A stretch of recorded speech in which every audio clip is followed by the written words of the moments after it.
ನಮಗೆ ಪಕ್ಷ ಮುಖ್ಯವಲ್ಲ, ವ್ಯಕ್ತಿ ಮುಖ್ಯ, ನಮ್ಮ ಧರ್ಮ ಮುಖ್ಯ. ಧರ್ಮದ ಹಾದಿಯಲ್ಲಿ ನಡೆಯುತ್ತಿರುವ ಶ್ರೀಯುತ ವಿಜಯಪುರ ನಗರ ಶಾಸಕರು ಬಸನಗೌಡ ರಾಮನಗೌಡ ಪಾಟೀಲ್ ಯತ್ನಾಳ್ ಅವರಿಗೆ ಈ ಬಿಜೆಪಿ ಪಕ್ಷ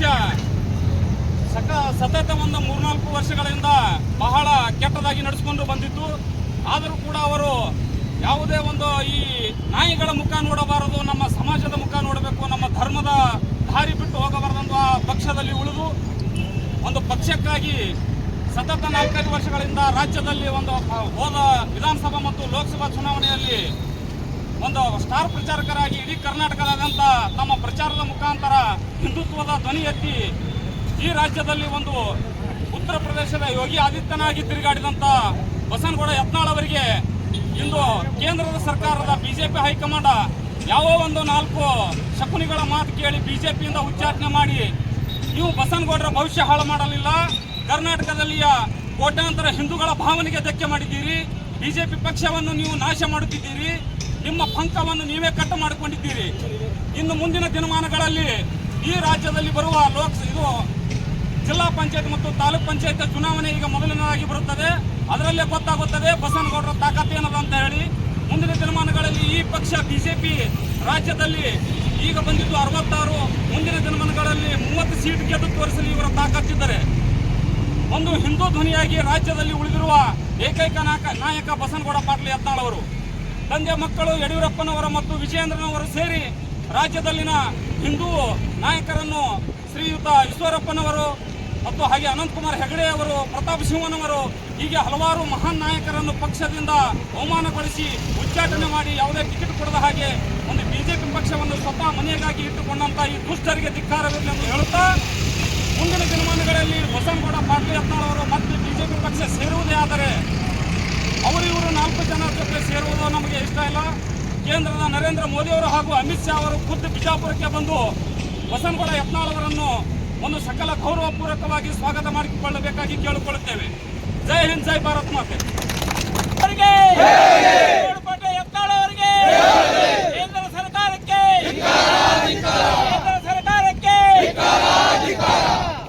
ಬಿಜೆಪಿ ಪಕ್ಷದಿಂದ ಸನ್ಮಾನ್ಯ ಬಸನಗೌಡ ಪಾಟೀಲ್ ಯತ್ನಾಳ್ ಅವರನ್ನು ಉಚ್ಚಾಟನೆ ಮಾಡುವ ಮೂಲಕ ಇಡೀ ಕರ್ನಾಟಕ ರಾಜ್ಯದಲ್ಲಿ ಪಂಚಮಸಾಲಿ ಹಾಗೂ ಹಿಂದೂ ಬಂಧುಗಳ ಧ್ವನಿಯನ್ನು ಅಳಿಸುವಲ್ಲಿ ಒಂದು ದೊಡ್ಡ ಷಡ್ಯಂತ್ರವನ್ನು ನಡೆಸಲಾಗಿದೆ. ಏಕೆಂದರೆ ಸತ್ಯವಾಗಿ ನಿಷ್ಠೂರವಾಗಿ ಮಾತಾಡುವ, ಪಕ್ಷಾತೀತವಾಗಿ ಹೋರಾಟ ಮಾಡುವ ಏಕೈಕ ವ್ಯಕ್ತಿ ಅಂದರೆ ಅದು ಬಸನಗೌಡ ಪಾಟೀಲ್ ಯತ್ನಾಳ್ ಅವರು. ತಮ್ಮ ಅಧಿಕಾರಾವಧಿಯಲ್ಲಿ ಭ್ರಷ್ಟಾಚಾರ ಮಾಡಿ ಅಧಿಕಾರ ವಂಚಿತವಾಗಿ ರಾಜೀನಾಮೆ ಕೊಡುವಂಥ ಪ್ರಸಂಗ ನಮ್ಮ ಬಸನಗೌಡ ಪಾಟೀಲ್ ಯತ್ನಾಳ್ ಯಾವುದೂ ಬರುವುದಿಲ್ಲ. ಅಂತ ಭ್ರಷ್ಟ ಯಡಿಯೂರಪ್ಪ ನಾವು ಮುಖ್ಯಮಂತ್ರಿ ಆದಾಗ ಭ್ರಷ್ಟಾಚಾರ ಮಾಡಿ ರಾಜೀನಾಮೆ ಕೊಡುವಂಥ ಪ್ರಸಂಗ ಬಂತು. ಅಂತ ಭ್ರಷ್ಟರ ಮಾತನ್ನು ಕೇಳಿ ಇವತ್ತಿನ ದಿನ ಪಂಚಮಸಾಲಿಯ ಮುಂಚೂಣಿ ನಾಯಕ ಹಾಗೂ ಹಿಂದೂ ಎಂದು ಕರೆಸಿಕೊಳ್ಳುವ ಬಸನಗೌಡ ಪಾಟೀಲ್ ಯತ್ನಾಳರನ್ನು ಉಚ್ಚಾಟನೆ ಮಾಡುವುದರ ಮೂಲಕ ಕರ್ನಾಟಕ ರಾಜ್ಯದಲ್ಲಿ ಬಿಜೆಪಿಯ ಅವನತಿಗೆ ಕಾರಣವಾಗ್ತಿದೆ. ಇವತ್ತಿನ ದಿನ ಅವರನ್ನು ಮುಂದಿನ ಏಪ್ರಿಲ್ 10ರ ಒಳಗೆ ಅವರನ್ನು ಹಳೆ ಪಕ್ಷಕ್ಕೆ ಸೇರ್ಪಡೆಗೊಂಡು ಅವರ ಕೈ ಬಲಪಡಿಸದೇ ಇದ್ದರೆ ಮುಂದಿನ ಉಗ್ರವಾಗಿ ಹೋರಾಟ ಮಾಡುವುದರ ಮೂಲಕ ಬಿಜೆಪಿಗೆ ಕರ್ನಾಟಕ ರಾಜ್ಯದ ಎಲ್ಲ ಹಿಂದೂಗಳು ಒಳ್ಳೆಯ ಸಂದೇಶವನ್ನು ನೀಡುತ್ತಾರೆ ಅಂತ ಹೇಳ್ತಾ ಈ ನನ್ನ ಮಾತನ್ನು ಮುಗಿಸ್ತೀನಿ. ಜೈ ಹಿಂದ್, ಜೈ ಕರ್ನಾಟಕ.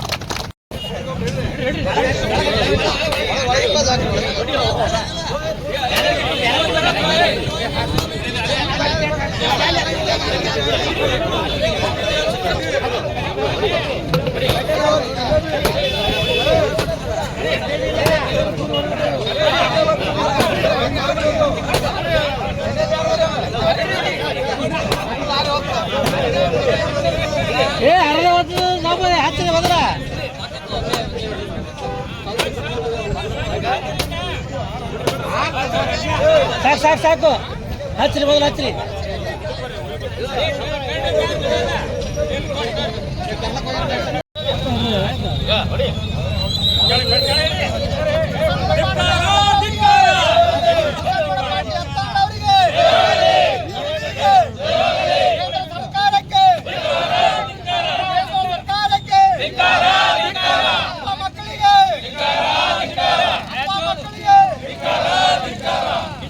ಹೈಕಮಾಂಡ್ಗೆ ಬಿಜೆಪಿ ಹೈಕಮಾಂಡ್ಗೆ ಅಪ್ಪ ಮಕ್ಕಳಿಗೆ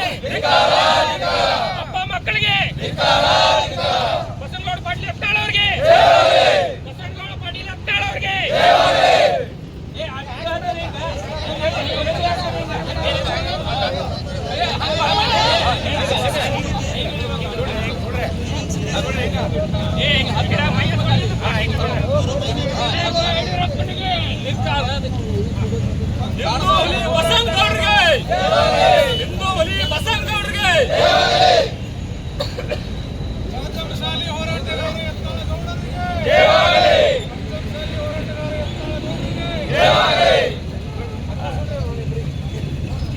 ಯತ್ನಾಳ್ ಅವರಿಗೆ ಭಾರತ್ ಮತಾಕ್ಕೆ ಅವರು 6 ವರ್ಷಗಳ ಕಾಲ ಪಕ್ಷದಿಂದ ಉಚ್ಚಾಟನೆ ಮಾಡಿರುವ ದುಷ್ಟ ಕೇಂದ್ರ ನಾಯಕರಿಗೆ ಬಿಜೆಪಿ ರಾಜ್ಯಾಧ್ಯಕ್ಷ ವಿಜಯೇಂದ್ರ ಅವರಿಗೆ ಯಡಿಯೂರಪ್ಪನವರಿಗೆ